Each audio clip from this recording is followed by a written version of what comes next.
خوش آمدید۔ آج ہم ایک بہت ہی دلچسپ خطاب پر بات کرنے والے ہیں جس نے رشتوں کو سمجھنے میں بہت سے لوگوں کی مدد کی ہے۔ جان گرے کے مرد مریخ سے عورتیں زہرا سے، اور خاص طور پر ہم اس کے دو بہت اہم ابواب یعنی باب 12 اور 13 ان پر غور کریں گے۔ جی بالکل۔ دیکھیں گے کہ مدد کیسے مانگی جائے اور وہ جو محبت کا جادو ہے اسے زندہ کیسے رکھا جائے۔ جی، اور شروع کرنے سے پہلے یہ بتانا ضروری ہے کہ یہ گفتگو جان گرے کی کتاب men are from Mars women are from Venus پر مبنی تو ہے، لیکن یہ کوئی لفظ بے لفظ ترجمہ نہیں ہے۔ ہاں، یہ ہماری سمجھ اور تشریح ہے۔ بالکل، تو ممکن ہے کہ کوئی بات آگے پیچھے ہو جائے یا سمجھنے سمجھانے میں کوئی کمی رہ جائے۔ جی ہاں، اور یہ بھی واضح کر دیں کہ یہ پروگرام صرف معلوماتی ہے، ہم کسی خاص نظریے کی وکالت نہیں کر رہے، مقصد صرف کتاب کے خیالات کو اپنے سامعین تک پہنچانا ہے۔ صحیح۔ تو چلیں شروع کرتے رہے۔ باب 12 سے مدد مانگنے کا صحیح طریقہ کیا ہے؟ باب 12 ایک بہت عام شکایت سے شروع ہوتا ہے۔ خواتین اکثر محسوس کرتی ہیں کہ ان کی ضرورت کے وقت انہیں ساتھی کی مدد نہیں ملتی، وہ غیر معاون محسوس کرتی ہیں۔ ہاں، کتاب کہتی ہے کہ یہ مسئلہ مرد اور عورت کی مختلف سوچ کی وجہ سے ہے۔ زہرا کی ثقافت میں یعنی خواتین کے لیے محبت کا مطلب ہے کہ مانگنا نہ پڑے۔ جی، وہ سمجھتی ہیں کہ اگر کوئی محبت کرتا ہے تو وہ خود ہی سمجھ جائے گا کہ انہیں کیا چاہیے۔ بالکل، انہیں لگتا ہے کہ مانگنا پڑا تو محبت کیسی؟ دوسری طرف مرد ہیں مریخ کے باسی، وہ ذرا سیدھی بات کے عادی ہوتے ہیں۔ جب تک ان سے واضح طور پر صاف صاف نہ کہا جائے، وہ سمجھتے ہیں کہ بھئی سب ٹھیک ہے یا جو میں کر رہا ہوں وہ کافی ہے۔ اچھا۔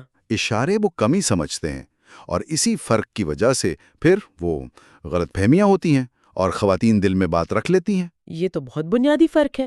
تو پھر کریں کیا؟ کتاب کوئی طریقہ بتاتی ہے؟ جی ہاں، کتاب میں مدد مانگنے کے 3 مراحل بتائے گئے ہیں۔ پہلا مرحلہ تھوڑا شاید عجیب لگے۔ کیا ہے وہ؟ وہ یہ کہ جو مدد آپ کو پہلے سے مل رہی ہے اسی کو مانگنے کی مشق کریں۔ اچھا، مطلب جو وہ پہلے ہی کر رہے ہیں وہ بھی مانگے؟ جی، مطلب پہچانے کہ وہ کیا چھوٹی چھوٹی چیزیں کر رہے ہیں، جیسے کچرا باہر رکھنا، سودا لانا۔ ہاں، ان کاموں کے لیے بھی شائستگی سے کہیں کیا آپ آج کچرا باہر رکھ دیں گے، بھلے آپ کو پتا ہو کہ وہ رکھنے ہی والے ہیں۔ اس سے کیا ہوگا؟ اس سے مرد کو احساس ہوتا ہے کہ اس کی کوشش کو سراہا جا رہا ہے۔ اسے یہ نہیں لگتا کہ یہ تو بس اس کا فرض ہے۔ تعریف کا ماحول بنتا ہے۔ تعریف کا ماحول۔ ٹھیک، بالکل۔ تعریف مردوں کے لیے بہت اہم ہے۔ کتاب کچھ اور ٹپس بھی دیتی ہے، جیسے صحیح وقت دیکھ کر بات کریں، مصروف نہ ہو، انداز حکم والا نہ ہو، درخواست والا ہو، بات لمبی چوڑی نہ ہو، مختصر اور سیدھی ہو، اشاروں کنایوں سے بچیں، اور ایک بہت اہم بات، الفاظ کا چناؤ، خاص طور پہ وڈ اور کڈ کا فرق۔ ہاں، یہ وڈ اور کڈ والی بات، یہ کیا ہے؟ اس میں کیا خاص ہے؟ دیکھیں، کتاب کہتی ہے نا کہ مرد جب آپ کہیں کڈ یو یعنی کیا آپ کر سکتے ہیں، جی، تو اکثر وہ اسے اپنی قابلیت پر ایک سوال سمجھتے ہیں، جیسے آپ پوچھ رہی ہو کہ تم یہ کر بھی سکتے ہو یا نہیں۔ اوہ اچھا۔ جبکہ وڈ یو یعنی کیا آپ کریں گے، یہ ایک صاف شائستہ درخواست ہے۔ اس سے انہیں لگتا ہے کہ ان کے پاس چوائس ہے، ان پر حکم نہیں چلایا جا رہا، ٹھیک ٹھیک۔ انہیں مدد کرنے کا موقع ملتا ہے، ان کی اہلیت نہیں جانچی جاتی۔ لیکن یہاں وہ سوال پھر آ جاتا ہے جو اکثر خواتین کے ذہن میں ہوتا ہے جی، کہ بھائی مجھے ہی کیوں مانگنا پڑے؟ کیا اسے خود نہیں پتا چلتا؟ یا میں اتنا کرتی ہوں تو میں تعریف کیوں کروں؟ جی، یہ سوال بہت عام ہے۔ کتاب کا جواب وہی ہے، مرد اور عورت کی نفسیات کا فرق۔ مردوں کو جب سیدھی درخواست ملتی ہے، تعریف ملتی ہے، تو وہ زیادہ خوشی سے کرتے ہیں۔ مانگنا کمزوری نہیں ہے، یہ بس یہ سمجھنا ہے کہ آپ کا ساتھی ایک الگ زبان بولتا ہے۔ اس سے رشتہ مضبوط ہوتا ہے، انا کا مسئلہ نہیں بنتا۔ ٹھیک ہے، سمجھ میں آیا۔ اب دوسرا مرحلہ وہ کیا تھا؟ دوسرا مرحلہ ہے مزید مدد مانگنے کی مشق کریں، چاہے آپ کو نہیں کی توقع ہو۔ یہ تو اور بھی عجیب ہے، نہیں کی توقع کے ساتھ مانگے؟ ہاں جی، اس کا مقصد اصل میں آپ کے اندر سے وہ پوچھنے کی جھجک ختم کرنا ہے، مسترد ہونے کا ڈر کم کرنا ہے۔ اچھا۔ اور ساتھ ہی آپ کے ساتھی کو بھی یہ سکھانا ہے کہ وہ نہیں کہہ سکتا ہے اور اس کا کوئی برا نتیجہ نہیں نکلے گا۔ تو کیسے کریں یہ؟ ایسی چھوٹی چھوٹی چیزیں مانگیں جن کے نہ ہونے سے آپ کو زیادہ فرق نہ پڑے، اور اگر جواب نہیں میں ملے تو آرام سے قبول کریں، کہیں اچھا ٹھیک ہے، کوئی بات نہیں۔ اس سے فائدہ؟ آپ کا اعتماد بڑھے گا کہ پوچھنا ٹھیک ہے، اور آپ کا ساتھی بھی محفوظ محسوس کرے گا کہ اس پر کوئی دباؤ نہیں ہے۔ یہ چھوٹے چھوٹے مثبت تجربات مستقبل میں اس کے ہاں کہنے کے امکانات بڑھا دیتے ہیں۔ اسے پتہ ہوتا ہے کہ نہیں کہنے پر کوئی مسئلہ نہیں ہوگا۔ صحیح۔ اور تیسرا اور آخری مرحلہ؟ تیسرا مرحلہ ہے پر اعتماد طریقے سے مانگنے کی مشق کریں، اور اس میں ایک خاص ٹیکنیک ہے، حاملہ توقف، یعنی دا پریگننٹ پاز۔ حاملہ توقف یہ کیا ہے بھائی؟ مطلب آپ اپنی درخواست واضح طور پر سیدھے الفاظ میں کریں، وڈ یو استعمال کرتے ہوئے، اور پھر بالکل خاموش ہو جائیں۔ خاموش؟ جی بالکل خاموش۔ انہیں جواب دینے، سوچنے کا پورا موقع دیں، چاہے وہ تھوڑا بڑبڑائیں یا ہچکچائیں۔ بڑبڑاہٹ؟ اس کا مطلب انکار نہیں ہوتا؟ ہمیشہ نہیں۔ کتاب کہتی ہے کہ مردوں کی جو شروع کی بڑبڑاہٹ یا گرمبل ہوتی ہے نا، ہاں، یہ اکثر ان کے اندر چل رہی سوچ کی علامت ہوتی ہے۔ وہ شاید دیکھ رہے ہوتے ہیں کہ اس کام کو کیسے کریں، کب کریں۔ یہ فوراً والا انکار نہیں ہوتا۔ تو حاملہ توقف کا مطلب ہوا کہ درخواست کی اور پھر چپ چاپ انتظار کیا۔ بالکل، انہیں وقت دیا، اور اس توقف کو توڑنا نہیں ہے۔ اکثر غلطی یہ ہوتی ہے کہ جیسے ہی مرد تھوڑا رکا یا بڑبڑایا، فوراً کہہ دیا اچھا چھوڑو میں خود کر لوں گی، ہاں یہ ہوتا ہے۔ یا تانا دے دیا۔ اس سے مرد کو لگتا ہے کہ اس پر بھروسہ نہیں کیا یا اسے ناکام سمجھ لیا۔ آپ پر اعتماد رہیں، خاموش رہیں، انہیں جواب دینے دیں۔ آپ کا یہ اعتماد انہیں مثبت جواب دینے کی ہمت دیتا ہے۔ اچھا، مرد اصل میں درخواستوں پر حساس ہوتے ہیں کیونکہ انہیں ناکامی یا تنقید کا ڈر ہوتا ہے۔ آپ کا پر اعتماد انداز انہیں محسوس کراتا ہے۔ زبردست۔ تو باب 12 کا خلاصہ یہ ہوا کہ مدد مانگنا ایک آرٹ ہے، ایک ہنر ہے۔ صحیح وقت، صحیح انداز، سیدھے الفاظ، وڈ یو، نہیں سننے کی ہمت، اور وہ خاموش توقف، یہ سب مل کر ایک اچھے رشتے میں مددگار ہوتے ہیں۔ بالکل صحیح۔ چلیں اب باب 13 کی طرف چلتے ہیں، محبت کے جادو کو زندہ رکھنا۔ یہ باب محبت کے ایک زیادہ گہرے اور کبھی کبھی پریشان کرنے والے پہلو کی بات کرتا ہے۔ جی، ایسا ہوتا ہے نا کہ آپ اپنے ساتھی کے لیے بہت پیار محسوس کر رہی ہوتی ہیں، سب کچھ بہت اچھا لگ رہا ہوتا ہے، اور پھر اچانک کوئی وجہ بھی نہیں ہوتی، آپ یا تو دور ہو جاتی ہیں یا کوئی ایسی بات کہہ دیتی ہیں کہ بالکل پیار بھری نہیں ہوتی۔ ہاں، یہ بہت عام ہے۔ کتاب اسی تضاد، اسی پیراڈاکس کی بات کرتی ہے۔ تو یہ ہوتا کیوں ہے؟ دیکھیں، کتاب کی جو بنیادی دلیل ہے وہ یہ ہے کہ جب ہم کسی رشتے میں خود کو محسوس، قبول کیا ہوا اور پیار محسوس کرتے ہیں نا، جی، تو ہمارے اندر جو ماضی کے دبے ہوئے غیر حل شدہ احساسات ہوتے ہیں، درد، غصہ، ڈر، شرمندگی، ٹھکرائے جانے کا احساس، وہ سطح پر آنے لگتے ہیں۔ اچھا، جی، تاکہ وہ ٹھیک ہو سکیں، ان کی شفا یابی ہو سکے۔ محبت گویا ان پرانے زخموں پر روشنی ڈالتی ہے۔ اوہ، یہ تو بہت گہری بات ہے۔ تو کیا اسی سے وہ 90-90 کا اصول جڑا ہے؟ بالکل، یہ کتاب کا ایک بہت ہی اہم آئیڈیا ہے، 90-90 اصول۔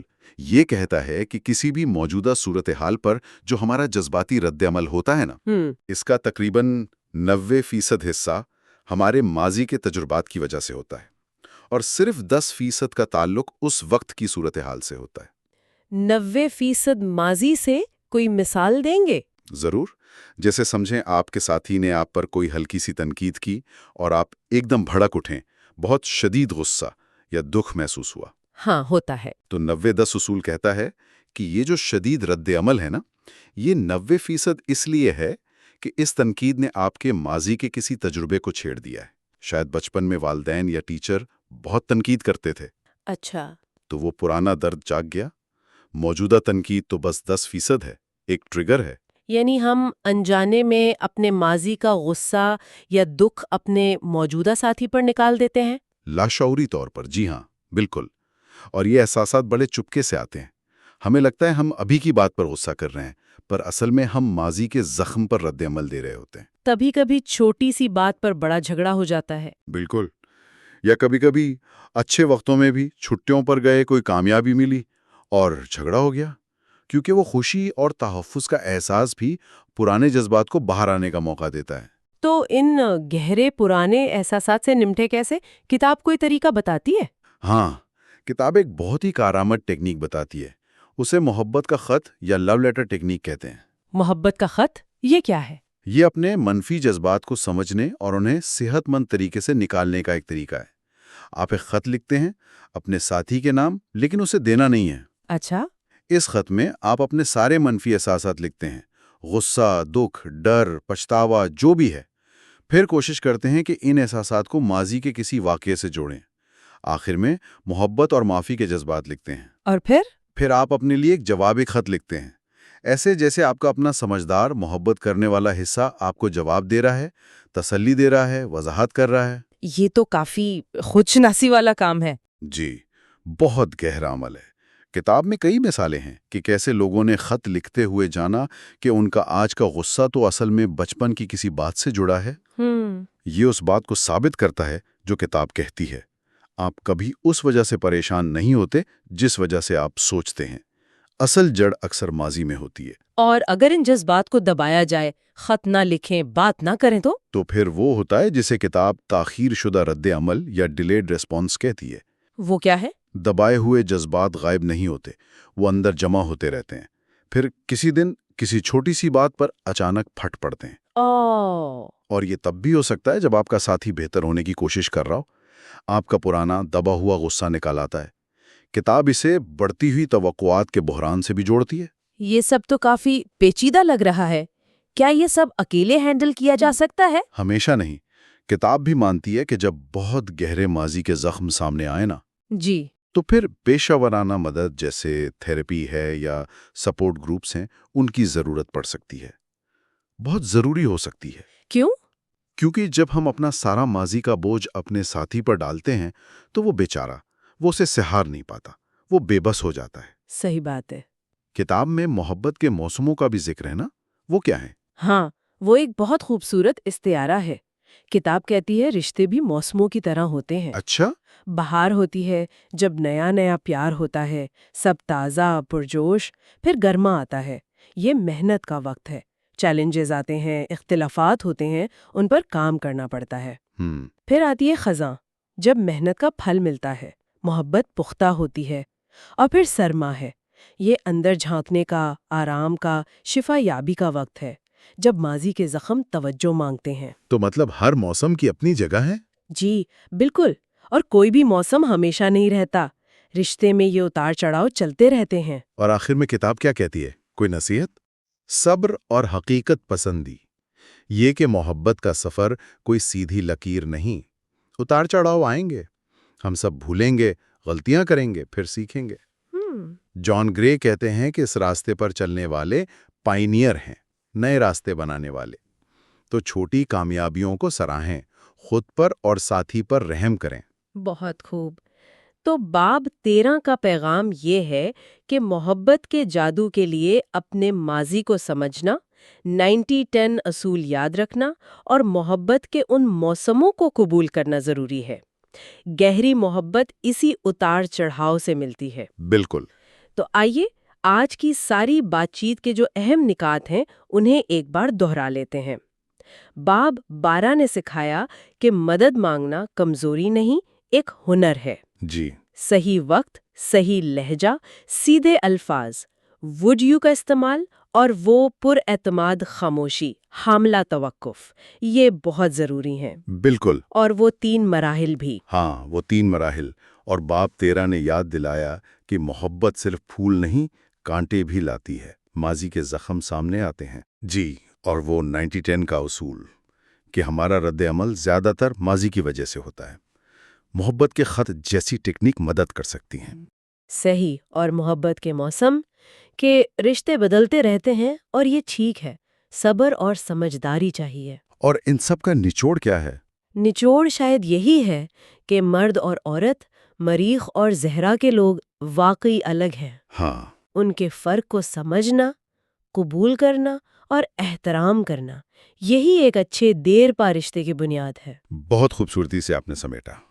اچھا، تو آج کی گفتگو کے اختتام پر ہم اپنے سامعین کے لیے ایک سوال چھوڑنا چاہیں گے۔ ضرور۔ یہ جاننے کے بعد کہ ہمارے جذباتی رد عمل کا اتنا بڑا حصہ، تقریباً 90% ہمارے ماضی سے جڑا ہو سکتا ہے، تو اب آپ کے خیال میں جب اگلی بار آپ کا اپنے ساتھی سے کوئی اختلاف ہو یا بحث ہو تو اس صورتحال کو دیکھنے اور اس سے نمٹنے کا آپ کا طریقہ کیسے بدل سکتا ہے؟ بہت اچھا سوال ہے۔ اپنے خیالات، اپنے تجربات نیچے کامنٹس میں ضرور شیئر کریں۔ جی ضرور۔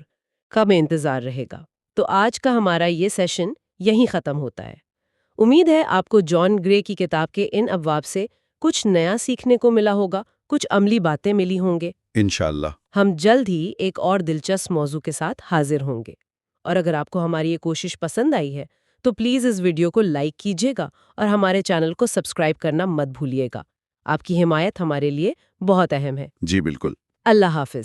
اللہ حافظ۔